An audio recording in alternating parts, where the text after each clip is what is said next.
get bogged down, like let's say if you're Elon Musk and you're working at Tesla, you don't want to just sit around and just check all the bolts all the time in the cars. That's just ridiculous. But you should try and do whatever you can to get your family in, or someone who's accountable, because if you have a family member helping you out at home, there is serious repercussions to their reputation if they do something strange, like try to steal from you or hurt you or cause like any drama to break up your relationship, whatever, any gossip. There's serious repercussions for them because they can be socially outcast from the community if they do something really dodgy, right? Whereas if you just hire someone and they like do something really weird,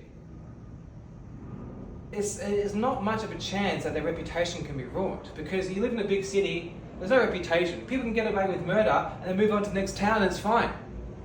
Obviously I'm being a bit drastic, but the point is, it's better to do business with people who have accountability. And, or just make sure they've got like a police clearance and that they're a local. You've got a local person, because like foreigners are particularly susceptible to radical left-wing propaganda and be like, oh, the only reason why people have money is because they're damn descendants of colonialists, Their great-great-great-great-great-great-great-great-grandmother had sex with a guy who owned a slave. And it's like, there's more slaves around in 2024 than what there was in 1666. But that doesn't fit the narrative. It doesn't fit the victim narrative, because one of the main religious ideologies of the Western world is victim consciousness. The reason why people haven't achieved their goals is because they're a victim, because someone somewhere is keeping them down. But it's insane to think that way, because until like 100 years ago, people were so fucking poor. Like, we don't understand how good we have it now. People were so poor. Like, people just had fucking rations. They wouldn't know when the next meal was, People would just be so grateful for a bowl of fucking soup, And people would share beds, and there's mud everywhere and horse shit. Fuck me, bro. The world's like such a good place now. Not to undermine people's problems now. Like, I get melancholic as well.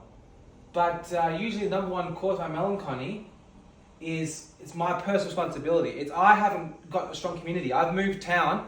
I went from Perth to Korea to Mandurah to Melbourne to Brisbane, right? I've moved all these places, so it's trickier for me to establish a community.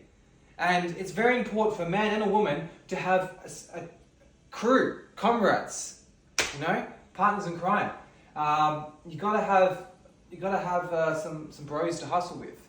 Otherwise, it's just, you feel like you're kicked out of the community, It just makes you relax. And there is a shame to constantly moving. It does, as you get older, if you're not in the party scene in Australia, it's very difficult to find a community of friends, particularly if you have kind of radical political views.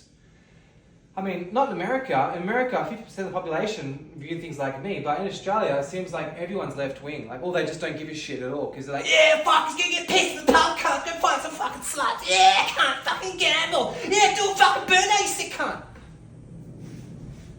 No, that's just the bogans. Obviously, there's good people here.